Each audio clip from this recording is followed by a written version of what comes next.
Hello everyone, আজি আমি class 7ৰ অধ্যায় নং 5ৰ ৰেখা আৰু কোণ নামৰ লেসনটো আজি আমি আলোচনা কৰিম। এই লেসনটো আৰম্ভ কৰাৰ আগতে আমি কিছুমান আগৰ ক্লাছতে পাই অহা কিছুমান কথা আমি মনত পেলাব লাগিব। আগৰ ক্লাছত আমি কি পাইছিলো?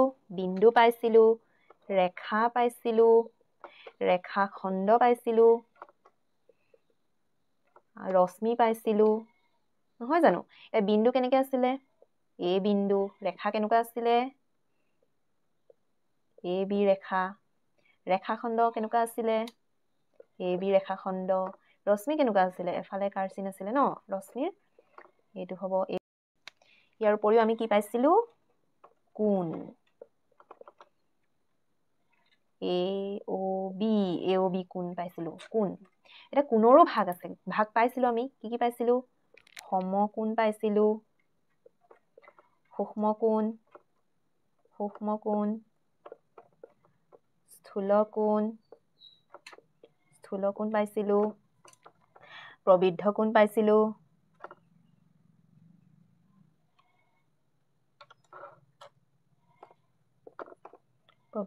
পাইছিলো, সমকোণ কি আছিলে বাৰু? যেতিয়া কোণটো 90 ডিগ্ৰী আছিলে, এনেকে 90 ডিগ্ৰী আছিলে তেতিয়া তাক সমকোণ কৈছিলো। আৰু যেতিয়া 90 ডিগ্ৰীতকৈ সৰু হয়, 90 ডিগ্ৰীতকৈ সৰু, সেইবোৰক কওঁ সূক্ষ্মকোণ। 90 ডিগ্ৰীতকৈ ডাঙৰ, সেইবোৰক কওঁ স্থূলকোণ। আৰু কি পাইছিলো? এইটো হৈছে 180, প্ৰবৃদ্ধ কোণ হৈছে 180 ডিগ্ৰীতকৈ ডাঙৰ, কিন্তু 360 ডিগ্ৰীতকৈ সৰু, 360 ডিগ্ৰীতকৈ সৰু। আৰু পাইছিলো সৰল কোণ। সৰল কোণ কি আছিলে? 180 ডিগ্ৰী, 180 ডিগ্ৰী হলে তাক সৰল কোণ বুলি কোৱা হয়। মনত পৰিছেনে বাৰু? এতিয়া আমি কিতাপত কিছুমান কৰিবলৈ দিয়া আছে, সেইবোৰ কৰি ল'ম। কি কৈছে? তোমালোকে ইতিমধ্যে আগৰ শ্ৰেণীত কোণৰ ধাৰণা পাই আহিছা। এতিয়া তলৰ চিত্ৰবোৰ মন কৰা, চিত্ৰবোৰত দেখা কোণবোৰ সমকোণ, সূক্ষ্মকোণ, স্থূলকোণ চিনাক্ত কৰা। এতিয়া আমি মনত পেলালো সমকোণ কি হয়, সূক্ষ্মকোণ কি হয়, স্থূলকোণ কি হয়। এতিয়া আমি এই চিত্ৰবোৰৰ পৰা বাচিবলৈ কৈছে, চিনাক্ত কৰিবলৈ কৈছে। প্ৰথম আছে ভি, ইংৰাজী ভি আখৰটো। ইয়াত এটা কোণ সৃষ্টি হৈছে, এইটো। এই কোণটো কি হ'ব বাৰু? আমি কি পাইছিলো? এই কোণটো আমি দেখিয়ে গম পাইছো যে 90 ডিগ্ৰীতকৈ সৰু হৈছে, 90 ডিগ্ৰীতকৈ সৰু, গতিকে কি হ'ব? সূক্ষ্মকোণ। আৰু তেনেকে ডব্লিউৰ দিছে, এনৰ দিছে, ডব্লিউটো এনেকে কোণ সৃষ্টি হৈছে। এইটো আমি দেখিয়ে গম পাইছো যে এইটো 90 ডিগ্ৰীতকৈ সৰু, এইটো 90 ডিগ্ৰীতকৈ সৰু, গতিকে কি হ'ব? সূক্ষ্মকোণ। আৰু স্কেল দিছে, ঘৰ দিছে, চকী দিছে। আমি ইয়াৰ পৰা সৃষ্টি হোৱা কোণবোৰ কি কোণ হয় উলিয়াব লাগিব। এই স্কেল পাতৰ এইটো কি হ'ব বাৰু? এই কোণটো এনেকে আছে ন, এনেকে আছে, একদম পোন হৈ আছে, পোন। এইটো কি কোণ হয় বাৰু? এইটো 90 ডিগ্ৰী কোণ হয় এইটো, গতিকে এইটো হ'ব সমকোণ। তেনেকে ঘৰ দিয়া আছে, চকী দিয়া আছে, এইবোৰৰ আমি সৃষ্টি হোৱা কোণবোৰ কি কোণ হয় বাচিব লাগে। এইখিনি তোমালোকে নিজে কৰিবা দেই। এতিয়া তলৰখিনি চোৱাচোন, চিত্ৰবোৰ চাই নামকৰণ কৰা। সমকোণে, সূক্ষ্মকোণে, স্থূলকোণ, প্ৰবৃদ্ধ কোণ, ৰেখা, ৰশ্মি, ৰেখাখণ্ড। ইয়াত প্ৰথমটো দুইফালে কাৰচিন আছে, গতিকে কি হ'ব? আমি অলপ আগতো আলোচনা কৰিলো, এইটো হ'ব ৰেখা। প্ৰথমটো কি হ'ব? প্ৰথমটো হ'ব ৰেখা। আৰু দ্বিতীয়টো কি হ'ব? দুইফালে কাৰচিন আছে, গতিকে এইটো হ'ব 2 নম্বৰটো হ'ব ৰেখা। তাৰ পাছত 3 নম্বৰটো কি বাৰু? এফালে আছে কাৰচিন, গতিকে 3 নম্বৰটো হ'ব এফালে থাকিলে ৰশ্মি। আৰু 4 নম্বৰটো চোৱা, 4 নম্বৰটো এফালে আছে, গতিকে ৰশ্মি। 5 নম্বৰটো এইটো এফালে আছে, গতিকে ৰশ্মি। যিফালে মোক নকৰক, কিন্তু এফালে যদি এনেকে কাৰচিনটো দিয়া থাকে, সেইটো ৰশ্মি হ'ব। তাৰ পাছত 6 নম্বৰটো কি হ'ব? 6 নম্বৰটো এটা কোণ সৃষ্টি হৈছে, এইটো কোণ ন। এই কোণটো কি হ'ব বাৰু? সূক্ষ্মকোণ হ'বনে, সমকোণ হ'বনে, স্থূলকোণ হ'বনে, প্ৰবৃদ্ধ কোণ হ'ব? এইটো 90 ডিগ্ৰীতকৈ সৰু গতিকে কি হ'ব গতিকে হ'ব সূক্ষ্ম কোণ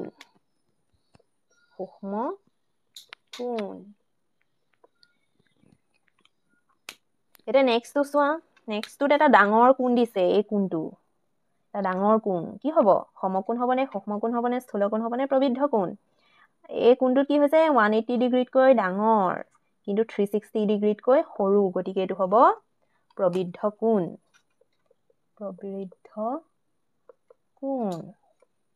আৰু নেক্সটটো 8 নম্বৰটো কি হ'ব এইটো এফালে কাৰ্চিন আছে ন গতিকে এইটো কি হ'ব ৰশ্মি ওপৰ ফালে মুখ কৰি আছে আৰু নেক্সটটো কি হ'ব এটা কোণ সৃষ্টি হৈছে এইটো কি কোণ হ'ব বাৰু এনেকৈ পোনকৈ থাকিলে 90 ডিগ্ৰী হ'লহেঁতেন কিন্তু 90 ডিগ্ৰীতকৈ বাঢ়ি গৈছে গতিকে স্থূল কোণ তাৰ পাছত 10 নম্বৰটো কি হ'ব 10 নম্বৰটো ৰেখাখণ্ড অলপ আগতে আলোচনা কৰিলোৱে কি হয় ৰেখাখণ্ড আৰু নেক্সটটো কি হ'ব এইটো হ'ব ৰেখাখণ্ড এইটো লেসনত আমি আৰু কেইটামান কোণৰ বিষয়ে জানিব পাৰিম দেই প্ৰথম আমি জানিম পূৰক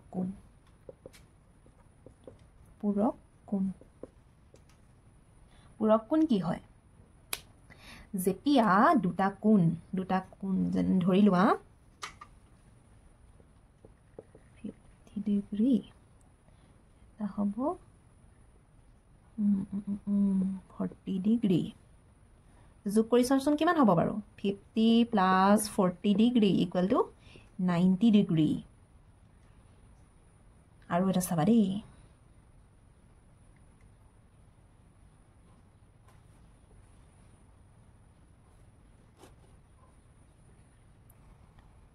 এইটো 30 ডিগ্ৰী আৰু এইটো 60 ডিগ্ৰী এইটো যোগ কৰি চাওঁ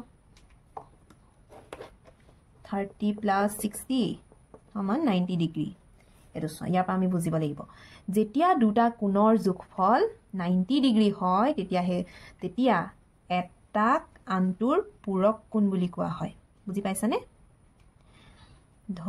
ইয়াত চোৱা ইয়াত এটা কোণ আছে 50 ডিগ্ৰী ইয়াত এটা আছে 40 ডিগ্ৰী ইহঁত দুটাক যোগ কৰিলে আমি কি পালো 90 ডিগ্ৰী গতিকে 50 ডিগ্ৰী কোণটো হৈছে 40 ডিগ্ৰী কোণৰ এটা পূৰক কোণ মানে এটাক আনটোৰ পূৰক কোণ বুলি কোৱা হয় এতিয়া ইয়াতো 30 ডিগ্ৰী আৰু 60 ডিগ্ৰী আছে এইটো যোগ কৰিলে আমি কি পাওঁ 90 ডিগ্ৰী গতিকে যেতিয়া আমি দুটা কোণৰ যোগফল 90 ডিগ্ৰী পাওঁ তেতিয়া কোণ দুটাৰ এটাক আনটোৰ পূৰক কোণ বুলি কোৱা হয় 30 ডিগ্ৰীৰ পূৰক কোণ কি হ'ব পূৰক কোণ 60 ডিগ্ৰী পূৰক কোণ কি হয় আমি এতিয়া জানিলো এতিয়া আমি চাম সম্পূৰক কোণ কি হয় সম্পূৰক কোণ এতিয়া দুটা কোণ আমি ধৰি ললো এটা হৈছে 120 ডিগ্ৰী আৰু এটা হৈছে 60 ডিগ্ৰী এই দুটা যোগ কৰি চোৱা 60 প্লাছ 120 সমান কিমান হ'ব 180 ডিগ্ৰী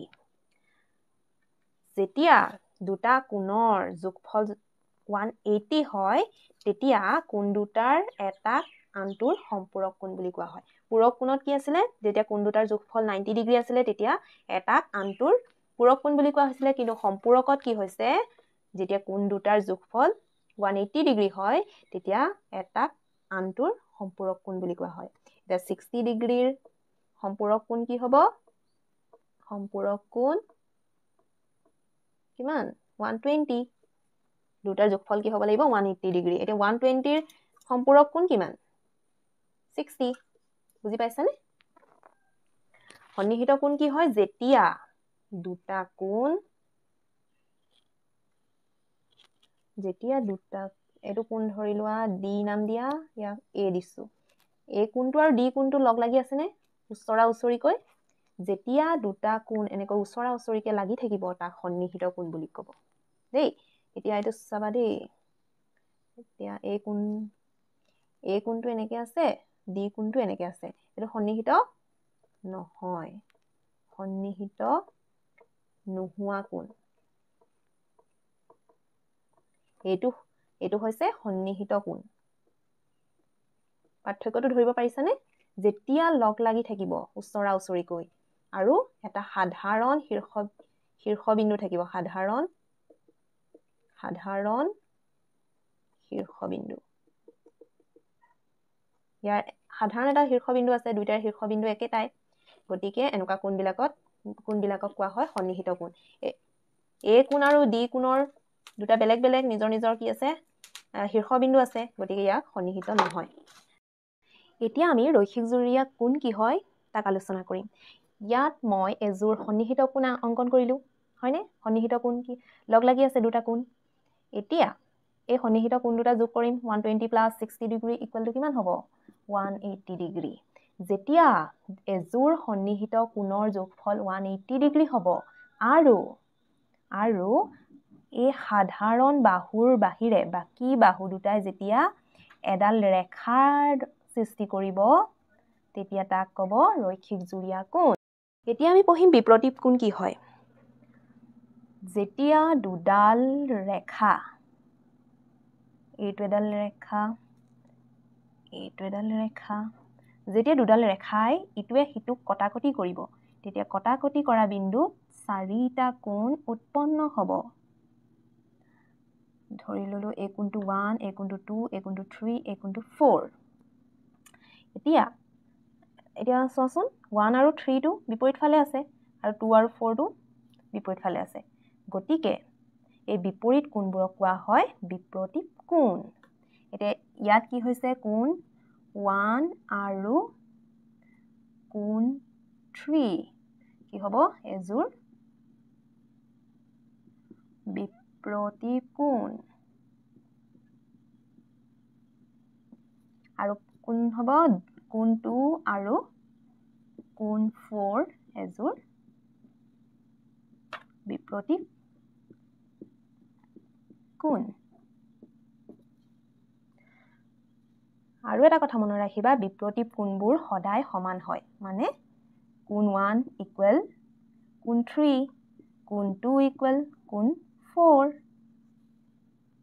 তাৰ মানে কোণ 1ত যদি 75 ডিগ্ৰী হয় ধৰি লোৱা তেতিয়া কোণ 3টো কি হ'ব লাগিব হ'ব 75 ডিগ্ৰী ইয়াত যদি 30 ডিগ্ৰী হয় ইয়াতো 30 ডিগ্ৰী হ'ব মানে বিপ্ৰতীপ কোণবোৰ সমান হয় আজি আমি যিবোৰ আলোচনা কৰিলোঁ আশা কৰিছোঁ তোমালোকে ভালদৰে বুজি পাইছা নেক্সট ভিডিঅ'ত আমি অনুশীলনী 5.1টো আলোচনা কৰিম যদি ভিডিঅ'টো তোমালোকৰ বাবে হেল্পফুল হৈছে তেন্তে তোমালোকে ভিডিঅ'টো লাইক কৰিবা আৰু চেনেলটো ছাবস্ক্ৰাইব কৰিবা থেংক ইউ